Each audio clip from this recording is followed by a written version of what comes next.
É difícil dizer que isso trata-se de uma imparcialidade, né? Foi isso que eu queria dizer ali, pedir para o SBT, não são palavras de condenação, mas de fato um pedido de realinhamento, porque o SBT, eu não tenho dúvidas que é muito querido por todos, quem nunca viu Chaves, Pra Ser Nosso, programa do Silvio Santos, e que quer ver o SBT seguindo para um rumo diferente, e não tenho dúvidas que são essas mesmas pessoas que ficaram tristes, decepcionadas e se sentindo quase que desrespeitadas, praticamente ficou parecendo que era uma festa entre amigos, sendo que, peraí, nós estamos tratando ali de uma autoridade, tem que receber sem nenhum problema, mas a imagem que foi passada para esses brasileiros que sempre viu o SBT como um fronte, como um farol ali da liberdade, enfim, daquilo que nós acreditamos do que é certo, ficou muito ruim, de fato, ficou muito ruim, porque você tem ali abraços e afagos e beijos com pessoas que literalmente apoiam movimentos terroristas, que apoiam o Hamas. Isso que para mim foi, digamos assim, que eu acho que aos olhos também do público ficou muito ruim. Então eu quis deixar isso claro, Cláudio, ao vivo e a cores, porque eu não seria leviano de negar o convite para negar o confronto e fazer um vídeo na minha rede social, que eu não duvido que iria alcançar milhões também, mas ficaria aquela coisa assim, pô, por que você não falou na minha cara? Né? Por que você não enfrentou? Não sei se você já teve alguma explicação, eu sei que você tem canais lá,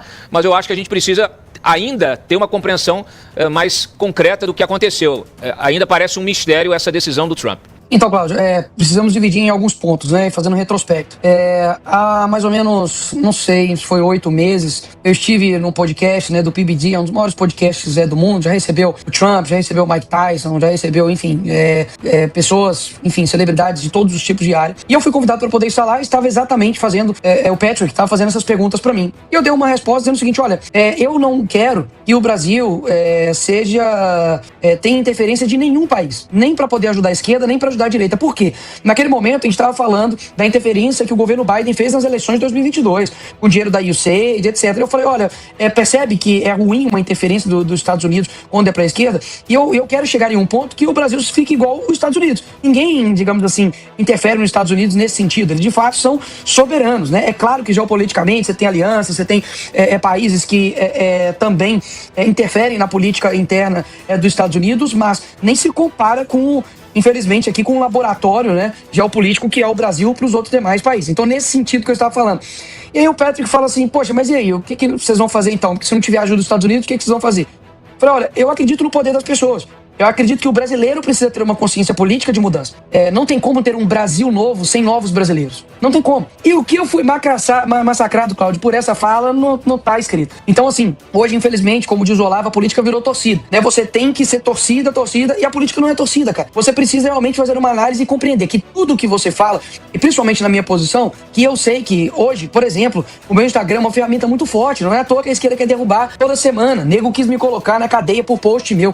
Então, assim, a minha rede social incomoda? Incomoda. E eu sei disso. Por quê? Alcança muitas pessoas. E nisso, eu não tinha feito nenhum vídeo a respeito da Magnitsky. Por quê? É evidente, claro e evidente, que todo mundo da direita torce para que a Magnitsky gerasse o efeito real. Ou seja, gerasse o efeito de recuo, que eles realmente dessem a anistia, ou que tirassem Bolsonaro da cadeia, ou de que parassem com a censura que estava sendo estabelecida aqui no Brasil. E durante, ao longo desse tempo, foram acontecendo algumas movimentações, como, por exemplo, a saída do Barroso. Ao invés de reconhecer que, ok, o Barroso saiu, mas e as mudanças que nós estávamos querendo, no sentido de recuo da perseguição, da derrubada de inquéritos, de parar a perseguição em cima do Bolsonaro e seus aliados, não ocorreu. Mas ainda assim a torcida, né, que não pode falar nada contra a torcida ficou colocando esse tipo de coisa como vitória. Ah, porque olha lá, o Barroso tá chorando. Ah, porque o Gilmar Mendes agora tá com medo. E assim, o Alexandre de Moraes deu dezenas e dezenas de decisões, mesmo após a Magnitsky, de forma ditatorial e sem nenhum tipo de recuo. E o grande problema que eu falei desde lá de trás era que, pessoal, todas as palavras que nós falamos a respeito do que está acontecendo com essas decisões dos Estados Unidos, elas são muito temerárias porque eu não sei. Eu não faço parte do processo de comunicação com o governo americano, eu não tenho conversa com ninguém lá. Eu não tenho o acesso que o Eduardo tem, que o Paulo Figueiredo tem. Então, assim, quem pode falar alguma coisa são eles. Mas, ao mesmo tempo, eu não sei das consequências. Eu não sei o que isso pode gerar ou não. Então, por isso que eu me permaneço em silêncio, porque eu não sei o que vai acontecer. Então, imagina, se eu tivesse fomentado, dizendo, galera, quando sair a Magnitsky, a coisa está resolvida, não vai ter recuo, ou como alguns outros jornalistas foram falando aí, de que, galera, não vai ter recuo da Magnitsky, fique em paz, vai dar tudo certo, e depois eu deleto esse post. Imagina, eu fico descredibilizado. Então, para eu não cair em descrédito, eu prefiro fazer como a Bíblia diz, que até o tolo se faz de sábio quando eles permanecem em silêncio. E é claro que todo mundo torce para que isso dê certo. Só que, poxa, quando não der certo, a culpa não é nossa, a culpa não é de quem estava tratando a respeito dessas coisas e tudo. E por que não falar a verdade? Você fez um texto brilhante, Cláudio, de explicar a real do porquê que a Magnitsky caiu.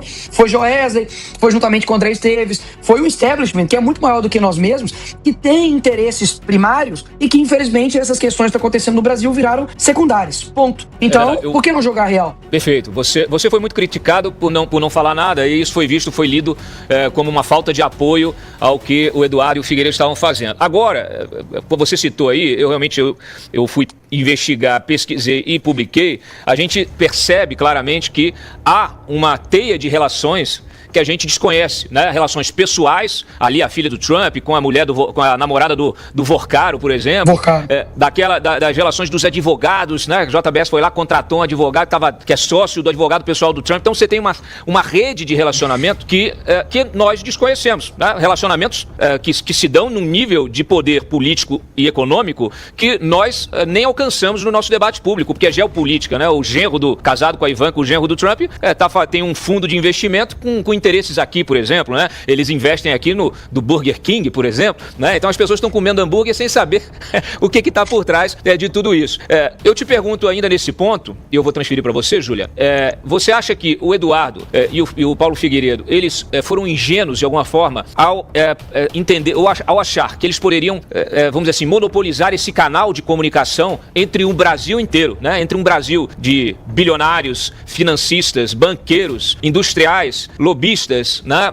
E os Estados Unidos, que é a maior potência militar e econômica do planeta? Você acha que eles foram ingênuos em achar que poderiam monopolizar essas relações e sem entender que tem todo um mundo por trás disso e que seria praticamente impossível fazer essa monopolização? E aqui, fazendo uma ressalva, né? A gente aqui não está de engenheiro de obra pronta. Eu elogiei o trabalho, a iniciativa de ambos, eu acho que fizeram o que estava ao alcance deles, mas, naturalmente, a gente sabe que tem muito mais coisa rolando. Cláudio, antes de mais nada, eu não acho que não tenha nenhuma pessoa da direita que torcia contra as movimentações do Eduardo e do Paulo. Todo mundo quer ver o Brasil livre das garras do STF, quer ver essas pessoas pagando por aquilo que elas plantaram e que elas escolham isso. Então, obviamente, o próprio Olavo, né, disse a respeito da Magnitsky, que seria, digamos, a única salvação do nosso país. É claro que por ele agora não estar vivo e ele não conseguir fazer análise, inclusive dessas relações que a gente não tem controle, obviamente que não pode colocar na conta do Olavo como se o Olavo tivesse errado. Mas o que eu quero dizer, todo mundo torce para que essas movimentações gerem frutos. O que eu sinto não é que eles foram ingênuos, não, pelo contrário. Eduardo é um cara espetacular, eu não tenho dúvidas que o sacrifício é gigantesco de estar distante do pai, distante da família, de ver, enfim, os seus filhos longe do seu avô, de, enfim, ter uma perseguição em cima do seu nome, da sua família durante anos, é algo inegável. Não vejo que, se você quiser atacá-lo, tem outras formas de atacá-lo, mas atacá-lo em cima disso eu acho muito desonesto. E o Paulo também, enfim, da mesma forma, ali nos Estados Unidos e também batalhando para que algo ocorra contra os ministros. O que eu sinto é que faltou cautela. Só isso. Eu acho que hoje surgem diversos vídeos de algumas falas que excedem o pleno conhecimento do que poderia acontecer ou não.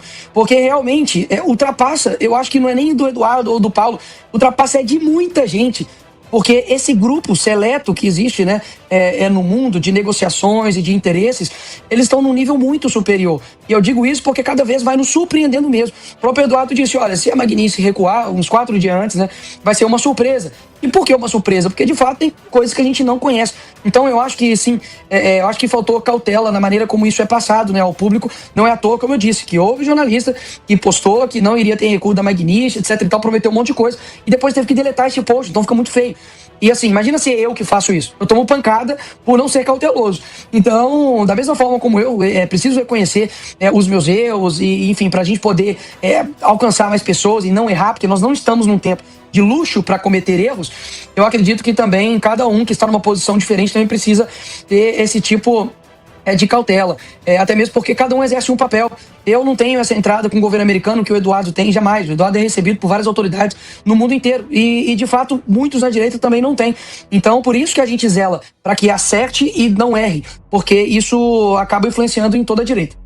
Perfeito, deputado. Eu vou comentar sobre aqui a fala do Cláudio, e aí depois o seu comentário em cima dos excessos que a gente observa de alguns ministros do Supremo, que de fato alguma coisa precisa ser feita. E aí, eu não sei se o senhor já está sabendo, mas a deputada Adriana Ventura apresentou uma proposta de emenda à Constituição prevendo exatamente limites à atuação de ministros, como concessão de entrevistas, como participação em eventos públicos, como ida a palestras, enfim. O senhor acha que hoje ela vai conseguir 157 assinaturas para protocolar essa proposta de emenda à Constituição, para limitar... 171. 171 assinaturas, para limitar a atuação de ministros? Olha, é um desafio muito grande, Júlia, porque a gente sabe que o STF, ele chantageia os congressistas. Isso não é novidade para ninguém. Na eleição de presidente do Congresso, vários ministros estavam ligando para os senadores. Quando houve a prisão também do Daniel Silveira, ministros do STF pressionaram também os deputados. Então, saiu diversas matérias na mídia de que os ministros ligam, né, para parlamentares, inclusive para presidentes da Câmara e do Senado, quando é uma matéria de interesse. Agora, pela Constituição, os ministros do Supremo Tribunal Federal já não podem fazer atividade político-partidária. Isso fere, obviamente. Como você explica para um povo lá fora, estrangeiro, de que o juiz da Suprema Corte, primeiro, ele é ex-advogado do atual presidente da República? E como que ele vai ser isento nas decisões? Como que você explica que um juiz que é escolhido pelo Poder Executivo, que não tem nenhum voto, ele chega em um evento da União Nacional dos Estudantes e fala que derrotamos o bolsonarismo? Ou seja, praticamente se colocando ali como um agente, sim, político. Então, pela Constituição, eles já não deveriam fazer nada do que a PEC da Adriana Ventura está pedindo, né? Mas hoje, sim, de fato, a gente precisa fazer PECs para poder deixar ainda mais claro e evidente o que um juiz não pode fazer. Então, conte com o meu total apoio para essa PEC. Vai ser um desafio muito grande, porque, obviamente, hoje os deputados estão sob esse poder supremo aí que ninguém consegue recorrer. Retornando à questão original, Flávio Bolsonaro é um bom nome? Você apoia? Você acha que ele mantém? O Flávio Bolsonaro foi a escolha do Jair Bolsonaro e, obviamente, pelo peso do nome, o bolsonarismo é extremamente forte no nosso país. Afinal de contas, o Bolsonaro está preso, sem redes sociais e ainda assim desponta aí nas pesquisas. Inclusive, diversas pesquisas têm apontado o Flávio, inclusive, à frente até mesmo do Tarcísio e fazendo aí uma competição até surpreendente contra o Lula. Então, eu acho que a escolha não é somente pelo peso do nome Bolsonaro, mas também pela escolha de quem ele mais confia, né? Que a lealdade agora é um ponto muito importante, que obviamente acredito que o Bolsonaro não tem ninguém que ele confie mais do que os próprios filhos. Então a escolha se dá também por isso. Com relação à desistência da candidatura, eu acredito que o Flávio não fará isso. Tem se demonstrado extremamente empolgado. Na reunião que tivemos lá no PL, inclusive ele falou que não tinha avisado para ninguém que seria candidato, nem mesmo pro presidente do partido, né? Pro Valdemar. Ou seja, realmente pegou a todos de surpresa. E o primeiro sentimento que eu acredito que vários tiveram foi de, olha, será que ganha, né? Será que porque a gente não pode perder, né? A gente não aguenta mais 4 anos de PT. Então esse sentimento, eu acho que, enfim, é natural, de primeiro momento, mas o Flávio tem se demonstrado empolgado, tem se demonstrado, inclusive, bastante preparado. Vi a entrevista dele ontem no Ratinho Júnior, a entrevista dele que ele deu também no Flow, as entrevistas que ele tem dado, inclusive uma frase que ele falou que me chamou bastante atenção, de que ele falou, olha, vocês sempre pediram aí um Bolsonaro mais moderado, eu sou o Bolsonaro moderado, né? Então a desculpa de que, não, a gente não queria Bolsonaro porque o Bolsonaro é moderado, agora tá tendo, enfim, um Bolsonaro mais moderado. E com relação à questão do Ratinho aí, se eu conversei com o Ratinho Júnior uma vez na vida, foi muito, e não tem nenhum tipo de articulação com nenhum candidato à presidência da República, nem Tarcísio, nem Ratinho Júnior, nem Zema, nem nada.